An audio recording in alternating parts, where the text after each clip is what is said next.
본문에 보면 바울은 이렇게 얘기합니다. 연약한 자의 약점을 담당하라, 이렇게 바울이 권하고 있습니다. 여기 1절과 2절을 보면은 우리 강한 자가 마땅히 연약한 자의 약점을 담당하고 자기를 기쁘게 하지 아니할 것이라. 우리 각 사람이 이웃을 기쁘게 하되 선을 이루고 선을 세우도록 할지니라, 이렇게 기록하고 있습니다.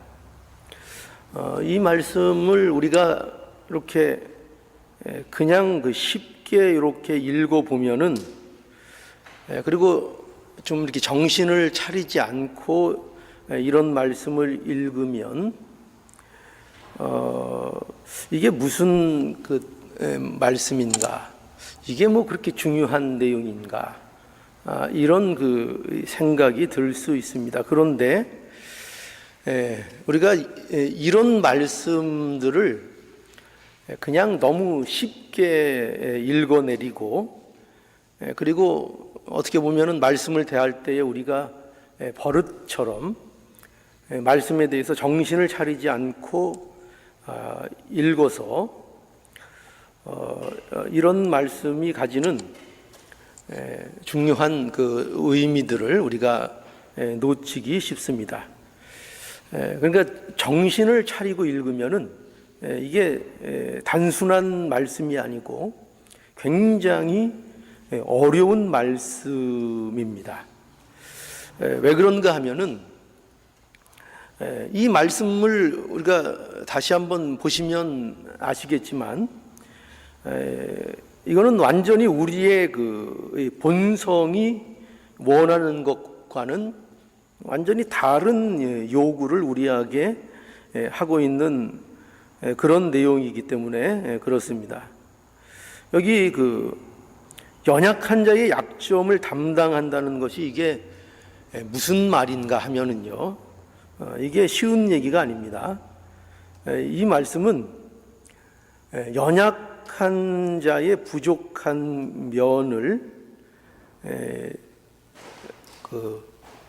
자신의 십자가로 여기라, 그런 의미가 있는 그런 뜻으로 이 바울이 말씀하고 있는 겁니다. 여기 담당하다라는 표현을 쓰고 있는데, 이것은 우리가 흔히 자기 십자가를 져야 된다, 이런 말씀들 하죠. 십자가를 진다, 그런 의미로서 연약한 자의 부족한 면을 그걸 뭐로 여겨야 되는가 하면은 그 사람의 문제로만 보는 게 아니라 그것이 내가 져야 하는 십자가로서 그것을 여길 줄 알아야 한다, 이런 얘기입니다. 우리는 벌써 이런 얘기를 들으면 벌써 아니 왜 내가, 이런 생각부터 들어가지요. 그럴 겁니다. 그런데 게다가 여기에다가 어떻게 바울은 이것을 설명하고 있는가 하면은, 이것을 우리가 마땅히 해야 할 것, 이렇게 또 말하고 있습니다. 여기에서요, 이 마땅히라는 이 말은 어떤 의미를 갖고 있냐면은 이겁니다. 여러분, 빚을 지는 거 있죠. 돈을 꽂대든지 해서 빚을 졌을 때에 그 빚진 것을 갚아야 될 의무감을 가지고 있는 것을 말합니다. 그건 마땅히 해야 될 일이죠. 그죠?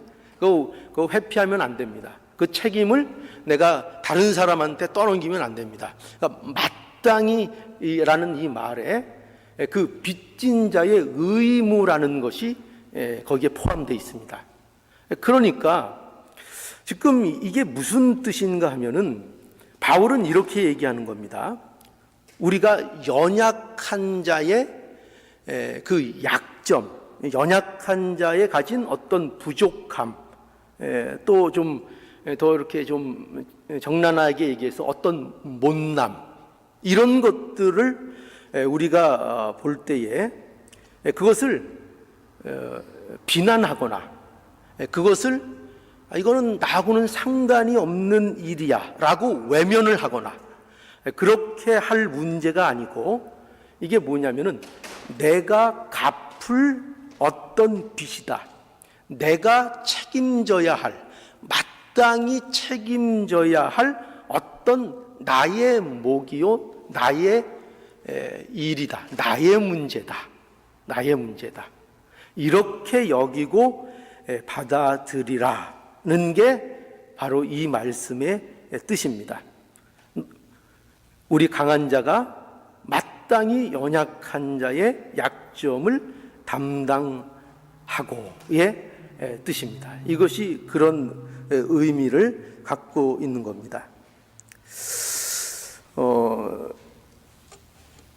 그래서 그리스도인에게 있어서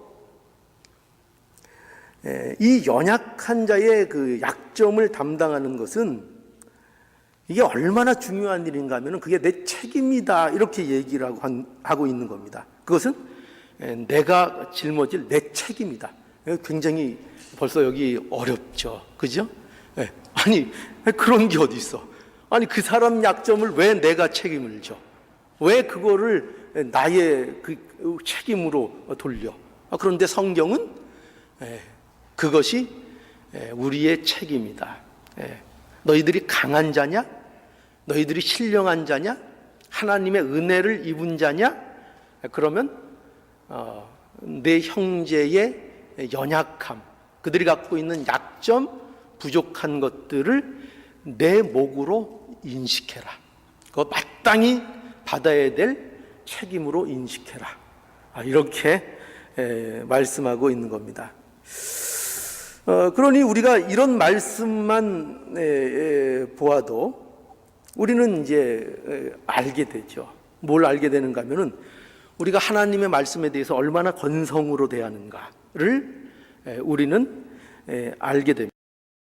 이런 것에 대해서 그냥 쉽게 읽고 넘어가서 우리의 고민거리를 덜죠. 이런 문제에 대해서 우리는 그렇게 심각한 고민을 하지 않고, 또 이런 문제에 대해서 우리가 처절한 하나님 앞에 부르짖는 기도를 우리는 하지 않습니다. 왜 그런다고요? 왜 그런다고요? 우리는 하나님의 말씀을 대할 때에도 우리 마음에 와닿는 거, 내게 유익이 될 만한 거, 내게 어떤 도전이 될 만한 거, 내가 외우기 좋은 거, 이런 어떤 그런 것에만 초점을 맞추고 하나님의 말씀을 보고, 그런데 우리의 시각이, 우리의 마음이 꽂히지 정말 성경이 얘기하려고 하는 신자의 참된 모습에 대해서, 우리에게 가르쳐주는 일들에 대해서 우리는 너무 건성으로 성경을 대할 때가 굉장히 많다는 것입니다. 그러니 이런 말씀도요, 연약한 자의 약점을 담당하라? 그런가 보다 하고 넘어가는 보통의 문제일 수 있지만, 이것은 우리가 마땅히 그리스도인이면, 강한 자면 더구나 마땅히 우리가 우리의 책임으로 가져야 할 중대한 신자의 내용으로서 우리에게 요구하고 있는 문제라는 것입니다. 그래서 우리는 이런 문제에 대해서 이게 마땅한 일임에도 불구하고 우리는 이 일에 대해서 마땅히 하지 못하죠. 마땅히 일을 하지 못하죠. 우리는 어떤 모습입니까? 우리는 눈만 뜨면 자신을 기쁘게 하는 일에 우리는 사실 몰두하고 있지 않습니까? 그렇죠. 우리는 눈만 뜨면 나를 기쁘게 하는 일에 몰두하며 살지, 내가 아닌 다른 자들의 기쁨을 위한 그 삶에 대해서 우리가 몰두하지 않습니다. 그렇죠. 우리는 이런 거에 대해서 별로 그렇게 중요하게 여기지를 않고, 연약한 자의 약점에 대해서도 우리가 전혀 신경 쓰지 않는 그런 우리의 본성적인 모습을 갖고 있습니다. 자, 그래서 이런 문제는 우리가 이 바울의 그 서신을 보면은 계속 어떻게 보면 등장하는 내용일 수 있는데, 이것을 조금 더 우리가 깊이 있게 알아보려면 우리 갈라디아서를 한번 보죠. 갈라디아서 6장 1절에서 5절입니다. 자, 찾으셨습니까? 찾지 못하신 분들은 잘 들으십시오. 형제들아, 사람이 만일 무슨 범죄한 일이 드러나거든 신령한 너희는 온유한 심령으로 그러한 자를 바로잡고 내 자신을 돌아보아 너도 시험을 받을까 두려워하라. 너희가 짐을 서로 지라. 그리하면 그리스도의 법을 성취하라. 그리하여 그리스도의 법을 성취하라. 만일 누가 아무것도 되지 못하고 된 줄로 생각하면 스스로 속임이니라. 각각 자기의 일을 살피라. 그리하면 자랑할 것이 자기에만 있고 남에게 있지 아니하리니 각각 자기의 짐을 질 것임이니라. 여기 이 말씀에 보면은 여기 2절에 무슨 말씀이 있는가 하면은 2절에 너희가 짐을 서로 지라 이런 말씀을 하고 있죠. 너희가 짐을 서로 지라. 그리고 그리해서 너희가 짐을 서로 지는 것을 통해서 그리스도의 법을 성취하라 이렇게 돼 있어요. 그러니까 그리스도의 법은 뭡니까? 그리스도의 법은 사랑이죠. 그리스도의 법을 무엇으로 성취하는가 하면은 뭐로 성취한다고요? 너희가 서로 짐을 지는 것으로 그 그리스도의 법을 성취하라 이렇게 이제 말씀하고 있는 겁니다. 그런데 이 말씀에 보면은 여기에 이 말씀을 누구에게 하는 이 말씀이죠? 이 말씀이 누구에게 하는 말씀입니까?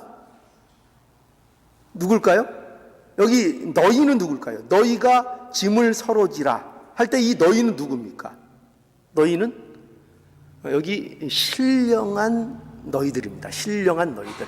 그 앞에 있죠. 형제들아, 사람이 만일 무슨 범죄한 일이 드러나거든 신령한 너희는 온유한 심령으로 그러한 자를 바로잡고 내 자신을 돌아봐 너도 시험을 받을까 두려워하라. 너희가 짐을 서로 지라. 여기서 너희가 누굴 얘기한다고요?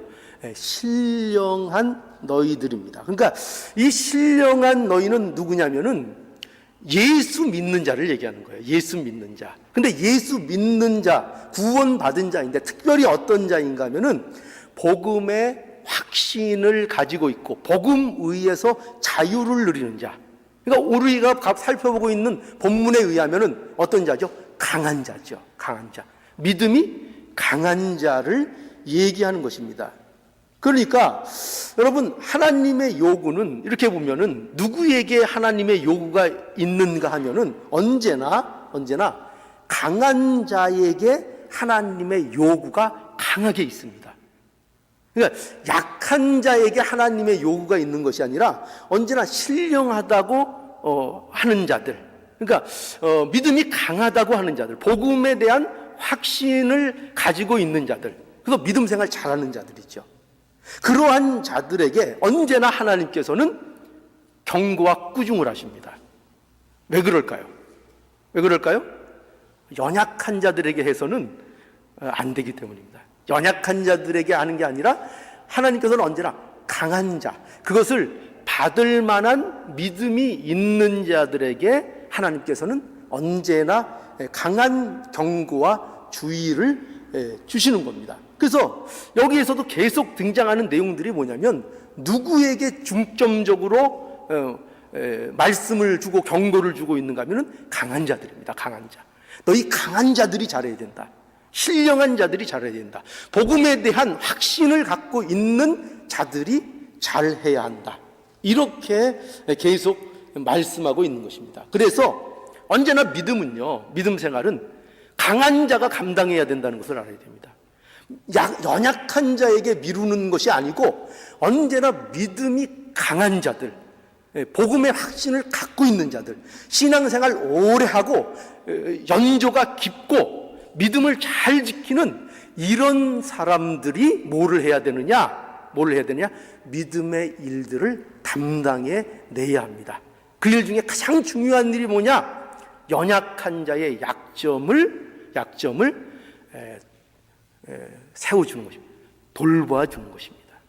이것이 바로 강한 자가 감당해야 될 몫이라 하는 것입니다. 여기 보면은 신령한 너희가 무엇을 하라고 돼 있죠? 뭘 하라는 거예요? 신령한 너희가 뭐 어떤 걸 하라고 말씀하고 있죠? 다른 거 아니에요. 짐을 서로 지라 이겁니다. 짐을 서로 지라. 그러니까 정확하게 얘기하면 이게 무슨 말인가 하면은 너희가 무거운 짐을 너희가 나누어 줘라. 이렇게 말하는 것입니다. 그리고 그것이 그리스도의 법, 사랑을 성취하는 것이다. 이렇게 얘기하고 있는 겁니다. 그러니까 다시 정리하면 바울이 말하는 것은 이겁니다. 너희가 신령한 자냐? 너희가 신령한 자이기 때문에 질 짐이 있다. 그렇게 얘기하는 겁니다. 그렇죠? 질 짐이 있다. 그것은 너희 형제 중에 누가 못난 일을 하거나 누가 죄를 짓는 일이 생기거든 어떻게 하는 거예요?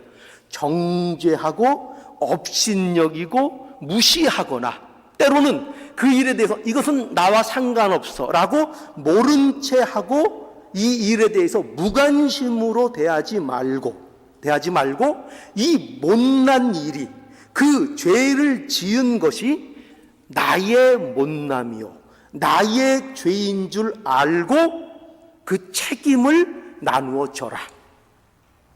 이렇게 얘기하는 겁니다. 한숨이 나오십니까? 믿음 생활을 만만히 보시면 안 됩니다. 신자의 길은요, 그렇게 그냥 아무렇게나 교회에 나오면 되고 그런 식이 아닙니다. 신자의 삶은, 그리스도인들의 삶은 굉장히 어렵고 높고 깊습니다. 우리는 이것을 알아야 한다는 겁니다. 그래서 이것을 알기를 바랍니다. 우리에게 주신 믿음의 강함은요, 우리에게 주신 믿음의 강함이 있습니까? 있다면 이것은 바로 이런 일을 위해 주신 겁니다. 하나님이 주신 강함은 자기를 위한 강함이 아닙니다. 우리의 강함은 약한 자를 위한 것이지 나를 위한 강함이 아니라는 것을 분명히 알아야 합니다. 우리가 남보다 더 아는 것이 있다면 그것은 모르는 자를 무시하라는 겁니까? 아닙니다. 그것이 아니고 모르는 자를 지배합니까? 그것도 아닙니다. 그것이 아니고 연약한 자를 인도해서 그를 세우라는 강함이라는 것을 우리는 언제나 놓치지 않아야 됩니다. 그렇죠? 그래서 하나님께서 우리를 강한 자로 부르셨다면 우리가 강한 자로 부름을 받은 것에는 그 분명한 이유가 바로 있는 겁니다. 그게 뭐라고요? 그 강함을 가지고 자신의 주장을 고집하지 말고 자기를 증명하려고 하지 말고 내가 얼마나 저 사람보다 낫다는 것을 증명해 내려고 그 믿음의 강함을 쓰지 말고 뭐를 하라고요? 연약한 자들을 배려하고 세우는 일에 그 강함을 쓰라. 이렇게 말하고 있는 것입니다. 그러니 믿음이 강한 자와 약한 자들의 여러분 만약에 싸움이 있다면요, 그 싸움의 잘못이 대부분 누구에게 있을 거라고 생각하십니까? 믿음이 강한 자와 믿음이 약한 자가 다툼이 일어나서 싸움이 일어나고 분쟁이 일어나고 충돌이 일어나면 그 잘못이 누가 더 클 거라고 생각하십니까? 그것은 당연히 믿음이 강한 자가 그렇습니다. 강한 자가 큰 잘못을 하고 있는 것입니다. 언제나 믿음이 강한 자가 너그러워야 됩니다. 믿음이 강한 자가 용서해야 됩니다. 믿음이 강한 자가 언제나 베풀고 포용하고 안을 줄 알아야 됩니다. 왜 그렇죠? 연약한 자들은 그것을 못합니다. 여러분 부부싸움들 좀 종종 해보셨습니까? 어디 박 집사님 부부싸움 좀 해보셨습니까? 예? 부부싸움 좀 사는 게 좀 무료하시거든 가끔 싸워보십시오. 예. 또 거기에서 또 활력을 얻습니다. 예. 근데 부부 싸움을 할 때 보면은 누가 먼저 용서를 구하고 누가 먼저 관용을 보여야 할까요? 부부지간에 누굴 것 같습니까? 언제나 강한 자가 그러는 겁니다. 강한 자가. 누가 먼저 손을 내미느냐, 누가 먼저 사과하느냐, 누가 먼저 용서했다고 말을 거느냐, 누구만 할 수 있다고요? 강한 자가요. 강한 자. 부부지간에도 그렇습니다. 싸움에도 그렇습니다. 그러나 약한 자는 그걸 못합니다. 연약한 자는 못합니다. 왜냐하면 연약한 자는 조급하고요, 성질이 날카롭습니다. 그러니까 여러분, 연약한 자가 나타내는 특징이 뭐냐면 조급함과 이런 표현 죄송합니다. 뭐냐면 제가 이제 잘 와닿게 하기 위해서 사납게 굽니다. 누가요? 연약한 자들이 그런 거예요. 강한 자들이 그러지 않고 연약한 자들이 그렇게 하는 겁니다. 왜냐하면 생존이 걸려 있거든요. 생존이 걸려 있거든요. 요거 지면은 끝이라고는 절박함이 있거든요. 그렇기 때문에 언제나 연약한 자들이 날카롭습니다. 연약한 자들이 자존심을 세웁니다. 연약한 자들이 사납게 굽니다. 그러나 강한 자들은 포용을 합니다. 그래서 우리 이 강한 자들에게 하나님이 요구하시는 거 그겁니다. 너희들이 강하냐? 믿음의 강함을 갖고 있느냐? 그러면 그것을 가지고 약한 자를 괴롭히지 말고 지배하려고 하지 말고 내 생각을 주입해서 내 고집대로 끌고 가려고 하지 말고 그들을 배려하고 그들을 용서하고 관용을 베풀어 그래서 함께 가는 그 강함을 가져야 한다. 이렇게 말씀하고 있는 겁니다. 자, 여러분, 하나님이 진리를 저와 여러분들에게 알게 하셨습니까? 그렇다면 그 강함으로 인해서 약한 자의 약점을 담당할 수 있도록 이 일에 대하여 할 수 있도록 하나님 앞에 힘쓰고 기도해야 할 것입니다. 제가 한번 여러분들에게 질문을 하나 하겠습니다. 뭐냐면 그러면은 왜 이렇게 살아야 하는 것이냐 라고 물어본다면 여러분들은 어떻게 대답을 하시겠습니까? 왜 우리가 그래야 되죠? 왜 우리가 연약한 자의 약점을 왜 우리가 담당해야 되죠? 만약에 어떤 분들이 여러분들에게 만약에 이런 질문을 해온다면 여러분들은 어떻게 대답하시겠습니까? 왜 그렇게 살아? 왜 그렇게 살아? 세상 사람들은 그렇게 안 사는데 왜 당신은 그렇게 살아? 그 강함은 자기가 누리라고 있는 거 아니야?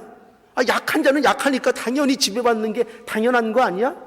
당신의 강함을 누리는 게 정상 아니야? 그런데 왜 당신은 유별나게 당신의 그 강함을 가지고 자신을 위해 쓰지 않고 약한 자들을 위해서 그것을 절제하지? 왜 그것을 그렇게 그들을 세우는 데 쓰지? 왜 그렇게 살아? 도대체 왜 그렇게 답답하게 살아? 그런다면 여러분 뭐라고 대답을 하시겠습니까? 뭐라고 대답을 하실 수 있겠죠? 답은 이거죠. 답은 뭐냐면은 예수님께서 그렇게 하셨습니다. 그죠? 이렇게 대답하는 겁니다. 왜 그렇게 살아? 뭐라고 대답을 해야 된다고요? 예수님께서 그렇게 하셨습니다. 예수님께서 나를 위해서 그렇게 하셨습니다. 그러니까 나를 구원하신 예수님께서 나를 위해 그렇게 하셨다는 것입니다. 이것이 정답입니다. 성자 하나님께서 나의 연약함을 담당해 주셨다는 겁니다. 그래서 이것을 바울은 오늘 3절에 보면 이렇게 얘기하고 있죠. 어떻게 표현하고 있는가 하면은 거기 3절에 보면 그리스도께서 자기를 기쁘게 하지 아니하셨느니 라고 말씀하고 있죠. 그죠? 그리스도께서 누구를 기쁘게 하지 않았다고요? 자기 자신을 기쁘게 하지 않았다는 것입니다. 예수님은 자기를 기쁘게 하지 않으셨습니다. 즉 자신이 가진 능력, 자신이 가진 강함, 이것을 자신을 위해서 사용하지 않았다는 것입니다. 그 대신 어떻게 했죠? 예수님이 하신 일은 무엇인가 하면은 갈라디아서 1장 4절에 보면은 이렇게 말씀하고 있어요. 그리스도께서 하나님 곧 우리 아버지의 뜻을 따라 이 악한 세대에서 우리를 건지시려고 우리 죄를 위하여 자기 몸을 들이셨으니. 그렇죠. 이게 예수님께서 하신 것입니다. 어떻게 하셨다고요? 하나님의 뜻을 따랐다고요. 자기 고집을 내세운 게 아니라, 자기 능력을 내세운 것이 아니라 하나님의 뜻을 따라서, 그 뜻이 뭐냐면은 죄인들을 위해서, 우리 죄인들을 위해서 자기를 드리는 것으로. 그렇죠. 자기를 드리는 것. 그러니까 자기를 드리는 것이, 그러니까 자기를 기뻐하게 하는 것은 전혀 의미 없는 거예요. 자기를 드리는 것입니다. 또 요한복음 1장 29절에 보면은 이런 세례 요한의 그 증언이 나오죠. 이튿날 요한이 예수께서 자기에게 나아오심을 보고 가로되 보라, 세상 죄를 지고 가는 하나님의 어린 양이로다. 누구라고요? 예수님에 대해서 어떻게 증거하고 있죠? 세상 죄를 지고 가는, 그렇죠? 세상 죄를 지고 가는 하나님의 어린 양. 그러니까 보세요. 이것이 바로 예수님께서 하신 일이에요. 예수님께서 그리스도로서 이 땅에 오셔서 하신 일이 뭐냐? 죄의 짐을 지시는 그 일을 하신 거예요. 그러니 예수님의 삶이라는 것은 전혀 자신을 기쁘게 하는 삶이 전혀 아니었다는 것을 우리에게 말씀하고 있죠. 오직 누구를 기쁘게 하신 것입니까? 누구를 기쁘시게 했죠? 오직 하나님을 기쁘시게 하고, 그리고 그것을 위해서 죄인들의 죄를 담당하시고 고난의 길을 걸어간 것, 그거 예수님의 모습, 그것입니다. 그러니까 여러분, 우리가 왜 약한 자의 약점을 담당해야 되는가 할 때 그 이유는 이거밖에 없는 거예요. 우리에게 있어서 우리가 약한 자의 그 약점을 담당하는 것은 뭐 내가 어떤 영광을 누리자 그러는 거 아니에요. 우리 자신들의 어떤 유익을 구하자는 게 아니에요. 뭐 내가 이렇게 품성이 좋다는 둥, 내가 이렇게 한다는 둥 하면서 세상 사람들의 존경을 받기 위해서 그러는 것도 아닌 거예요. 그거는 아니에요. 그런 게 아니라 뭐라고요? 예수께서 우리에게 이 일을 이루어 주셨기 때문에, 예수님의 복음으로 인해서, 예수 그리스도 안에서 이 일이 우리에게 이루어졌기 때문에, 우리가 어떻게 구원을 받았느냐? 예수께서 그 강함을 내어놓으시고 우리 죄인된 자들을 위해서 연약한 자리로 낮아지셔서 우리를 위해서 십자가를 지신 그 일로 인하여 우리가 구원을 받았기 때문에, 그러니까 이 일을 아는 사람들이기 때문에 우리는 어떻게 한다고요? 연약한 자들의 약점을 담당하는 자들이 되는 것입니다. 여러분, 그러니 우리 안에 변화가 일어나야 됩니다. 우리가 예수를 믿고 신령한 자라는 그 명칭만 우리가 갖고 있으면 안 됩니다. 우리의 삶 속에 실제적인 변화가 일어나야 됩니다. 복음으로 인한 변화가 일어나야 됩니다. 근데 그 변화가 뭐냐면은 자기를 기쁘게 하는 그 모습에서 말이죠. 우리가 죄인된 자들의 모습 아닙니까? 온통 자기를 기쁘게 하는 일에 몰두된 사람들입니다. 그렇죠? 우리의 모습입니다. 이거는 세상 사람들의 모습이요, 하나님을 모르는 자들의 모습입니다. 그들이 어떻게 선하게 살던, 어떻게 사랑을 표현하던 그들의 삶의 근본은 뭐냐면 자기를 기쁘게 하는 것입니다. 자녀를 사랑하도 자기를 기쁘게 하기 위해서 자녀를 사랑하는 것이고, 부모를 공경해도 자기를 기쁘게 하기 위해서 부모를 공경하는 것에 지나지 않습니다. 모든 것은 자기입니다. 자기. 그런데 바로 여기로부터 벗어나게 하는 것이 복음인 겁니다. 이 일은요, 복음으로밖에는 벗어날 수 없습니다. 이 일은 복음으로밖에, 이 일에서 우리가 구원함을 받을 수 있는 길이 복음밖에 없습니다. 그래서 우리의 삶 속에 정말 우리 안에 복음이 역사하고 우리가 복음을 받은 자들이라면 바로 이러한 변화가 우리의 삶 속에 일어나야 한다는 것입니다. 나를 기쁘게 하는 삶에서 누구를? 타인을 기쁘게 하는 삶으로, 자기 중심의 삶에서 타인을 위한 삶으로 점점 그 삶이 한 걸음 한 걸음 날마다 시간이 가고 세월이 흐를 때마다 그것이 변화되어져 나가는 그 방향성을 반드시 갖고 있어야 된다는 것입니다. 저와 여러분들이 어느 날 갑자기 모든 재산을 팔아가지고 누구에게 주고 자선단체에 기부하고 이런 거를 원하는 것이 아닙니다.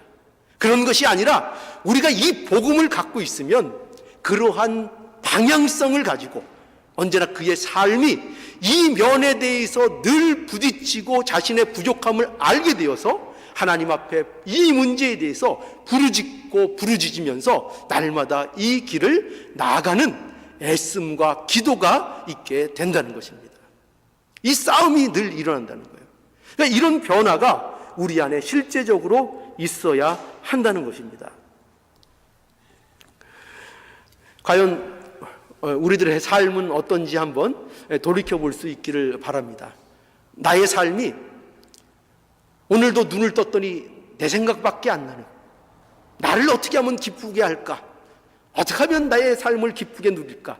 로 모든 것이 집중되는, 과연 아직도 그 가운데 있는가? 아니면 나를 위해서 사는 내 중심의 이 삶이 눈만 뜨면 나에게 몰두하는 이 모습이, 이것이 부담스럽게 점점 이것이 하나님의 자녀로서 정상적인 모습이 아니라는 것이 점점 마음속에 점점 마치 무슨 털 하나가 목 뒤에 걸려서 간지러운 것처럼 그렇게 점점 느껴지기 시작하죠. 그것을 하나님이 우리에게 원하십니다. 그런 변화와 그런 조짐이 우리에게 있어야 하는 것입니다. 그래서 이러한 삶이 되도록 이 문제에 대해서 우리가 하나님 앞에 부르짖을 수 있어야 되겠습니다. 우리는 이런 문제에 대해서 얼마나 우리가 기도하지 않는지요. 우리는 다른 문제 갖고는 많이 기도할 수 있습니다. 그죠? 우리는 시키지 않아도 자녀들을 위해서는 기도합니다. 우리는 시키지 않아도 우리 사업을 위해서는 기도합니다. 그런데 여러분, 이런 문제에 대해서 지적받지 않으면 누가 이것을 기도하겠습니까? 누가 기도하겠습니까? 형제의 연약함을 담당하는 이 일에 대하여 이것이 내 책임인 줄 알고 이거를 안 하면 내 책임을 안 하는 것이라고 알고 하나님 앞에 부르짖고 기도하는 그 마음이 어떻게 해야 생길 수 있겠습니까? 이런 마음, 이것이 우리가 하나님 앞에 진정으로 신자로서 살아가야 될 그런 모습인 것을 우리는 알아야 합니다. 너무나 말씀들을 쉽게 짚고 넘어가면 안 됩니다. 자, 그래서 우리는 우리가 연약한 자의 약점을 담당하는 이런 문제는, 그리고 이런 문제에 걸려 있습니다. 뭐냐면 이것은 하나님이 우리 안에 이루시려는 목적과도 관련되어 있는 문제라는 것을 우리는 알아야 합니다. 여러분, 하나님의 목적이 무엇일까요? 하나님이 우리에게 이루고자 하시는 목적이 뭘까요? 뭐라고 생각하세요? 오늘 4절에서 7절을 보면은 여기 답이 있습니다. 4절에서 7절에 보면은 무엇이든 전에 기록된 바는 우리 교훈을 위하여 기록된 것이니 우리로 하여금 인내로 또는 성경의 안위로 소망을 가지게 함이니라. 이제 인내와 안위의 하나님이 너희로 그리스도 예수를 본받아 서로 뜻이 같게 하여 주사 한 마음과 한 입으로 하나님 곧 우리 주 예수 그리스도의 아버지께 영광을 돌리게 하려 하노라.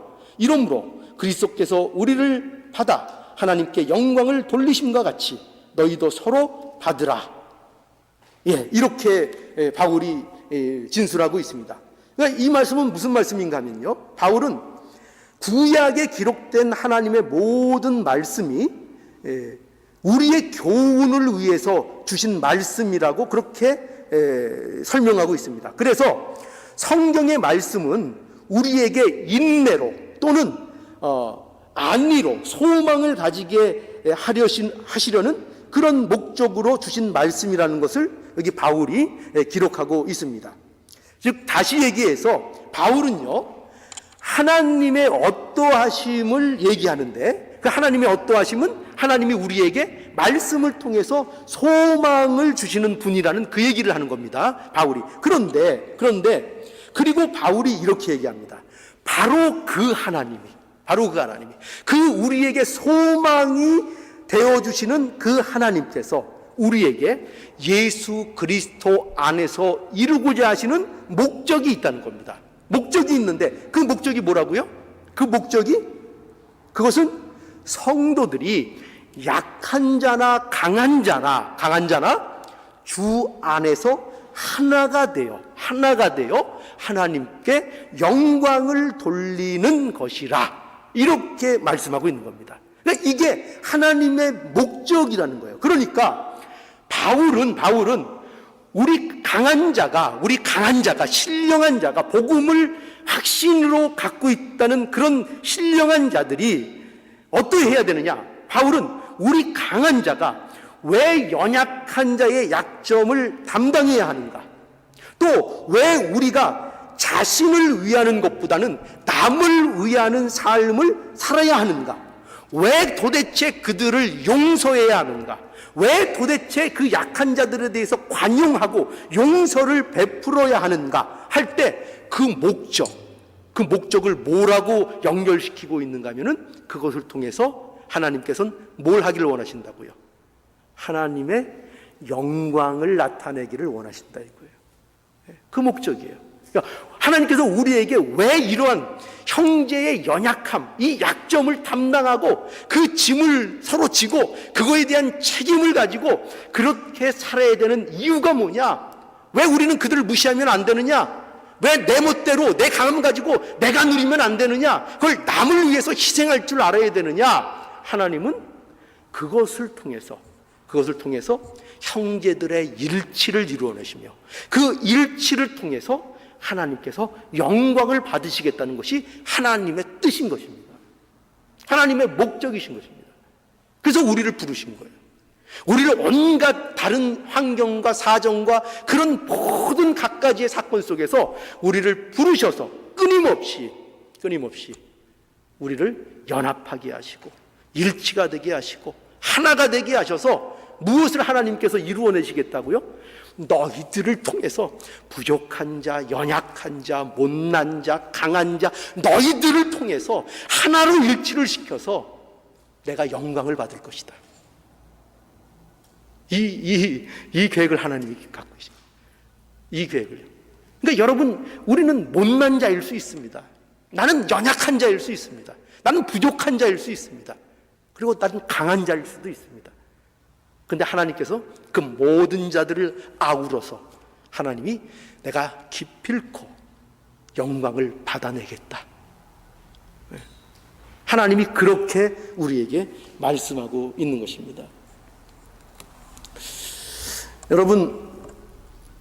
여러분의 인생의 목적이 과연 무엇입니까? 한번 생각해 보세요. 여러분이 스스로 가진 인생의 목적들이 어쩌면 다 있을 겁니다. 그렇죠? 여러분들의 그 인생 속에서 여러분들이 가진 인생의 목적이 나름대로 있을 거예요. 그죠? 그 인생의 목적 열심히 이루십시오. 최선을 다해서 그 목적을 이루십시오. 그러나 이거는 잊지 마십시오. 뭐냐면 여러분에게 대한 하나님의 목적은 따로 있습니다. 하나님의 목적은 따로 있습니다. 그 뭐라고요? 그 목적이 뭐라고요? 하나님께 영광을 돌리도록 하는 것입니다. 그러니까 저와 여러분의 모든 인생의 여정을 통해서 뭐를 나타내기를 원하시는가 하면은 하나님의 어떠하심을 드러내는 인생들로 하나님께서는 목적하고 계십니다. 전부 다요. 전부 다. 그래서 여러분이 이것을 분명히 알아야 됩니다. 뭐냐면 여러분들이 어떤 개인적인 인생의 목적을 가지고 설정하고 산다고 해도 있을 수 있죠. 그러나 여러분들은 결국은 두 가지 중에 하나의 여러분들은 살 것입니다. 어떤 인생을 사냐면은 하나님의 어떠하심을 드러내는 삶을 살게 될 것인데, 한 부류는 하나님의 무서움, 하나님의 진노를, 그 진노의 어떠함을 나타내는 자로 여러분들은 하나님의 목적에 부합한 삶을 살 것입니다. 여러분들의 모습이 되지 않기를 원합니다. 그리고 어떤 자들은 하나님의 선하심, 하나님의 긍휼하심, 하나님의 인자하심, 하나님의 은혜로우심을 보이는, 그것을 나타내는, 그 영광을 돌리는 그 인생, 그 목적에 부합한 삶을 사는 모습들을 갖게 될 것입니다. 이 둘 중에 하나인 거예요. 그러니까 내가 원하든 안 하든, 내가 뭐 어떤 목적을 가지고 있든 이 둘 중에 하나의 인생을 모든 사람들은 살게 돼 있어요. 여러분들은 그러면 어떤 인생을 살기를 원하십니까? 하나님 앞에 영광되는 삶을 살기 싫으십니까? 그 자존심 상하십니까? 왜 내가 하나님의 영광이 돼야 돼? 그렇게 생각이 드십니까? 그럼 마음대로 하십시오. 그러면 하나의 길이 있습니다. 하나의 길이 있습니다. 뭐죠? 하나님의 진노를 보이는 인생으로 사십시오. 얼마든지 사십시오. 그러나 우리에게는 그런 일이 이루어지지 않기를 간절히 바랍니다. 복음 안에서 우리는 하나님의 영광, 하나님의 선하심, 하나님의 긍휼, 하나님의 자비, 하나님의 선하심이 나타나는 그런 인생이 될 수 있기를 간절히 바랍니다. 이것이 하나님이 영광 받으시는 하나님의 방법이라는 것을 명심할 수 있기를 바랍니다. 저와 여러분들의 생활이 하나님의 영광이 나타나는 복된 인생이 되기를 간절히 바랍니다.